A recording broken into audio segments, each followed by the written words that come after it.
पितरों की छाया होती है, घर के बुजुर्गों की, घर के पूर्वजों की छाया होती है, ध्यान देना, वही व्रत श्रेष्ठता से कर पाती है। व्रत की श्रेष्ठता उसमें अपने आप आ जाती है। अगर उसके साथ में अगर पितरों की कृपा है, तो पूर्वजों का अगर आशीर्वाद है, तो व्रत वो अच्छे से कर सकेगी।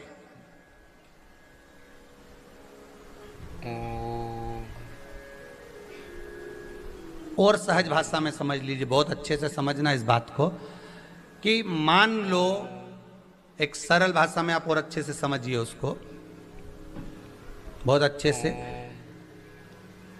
कि जिस व्रत के दिन आपका उपवास है, सोमवार का, मंगलवार का, बुधवार का, गुरुवार का, तीज का, चतुर्थी का, पंचमी का, छठ का, किसी का भी अगर आपका व्रत है, और उस व्रत वाले दिन यदि आपको क्रोध आ रहा है, व्रत वाले दिन अगर आपकी प्रवृत्ति चिड़चिड़ी हो रही है, क्रोध आ रहा है, अपशब्द निकल रहे हैं, और रोना आ रहा है, क्रोध आ रहा है, बहुत सारी परेशानी उसी दिन तुम्हारे सामने आ रही है, समझ लेना कि तुम्हारे घर के पितृ भूखे जरूर है, अन्न भाग मांग रहे हैं। एक बात पहले भी कही थी, शायद आपको ध्यान में होगा, रात्रि को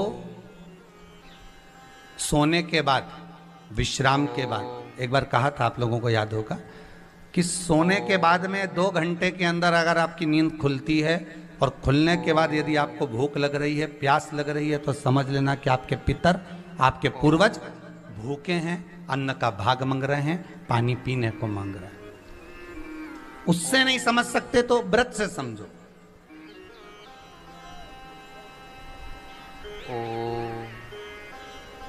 व्रत से समझ लो। मान लो आपने व्रत किया और आपकी प्रवृत्ति चिड़चिड़ हो रही है, क्रोध आ रहा है, अपशब्द निकल रहे हैं, ताने निकल रहे हैं, या कोई कुछ कहकर चले गया, और आपकी आंखों में अश्रु भर रहे हैं, आपकी आंखों में आंसू आ रहे हैं, तो वो श्रेष्ठ व्रत नहीं हो सकता, उसमें दुख है।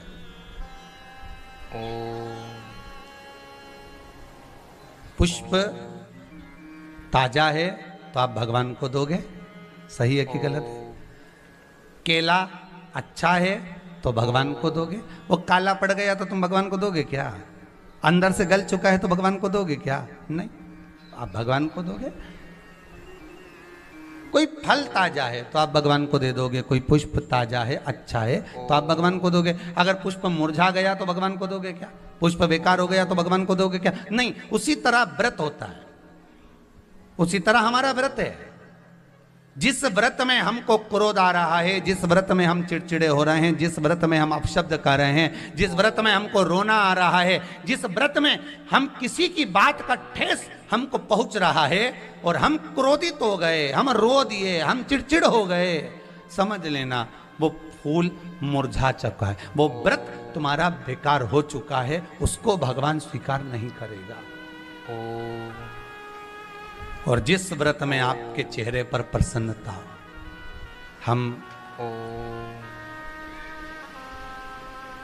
इस व्यासपीठ से कहना चाहेंगे कि जितने भी यजमान यहाँ कथा करवाने आते हैं, जितने भी यजमान यहाँ पहुँचते हैं या ऑनलाइन वहीं से बैठकर पूजन कर कर कथा करवाते हैं, हम उनको भी कहते हैं कि 7 दिन की आपकी शिव महापुराण की कथा है, 5 दिन की आपकी शिव महापुराण की कथा है, 9 दिन की आपकी शिव महापुराण की कथा है।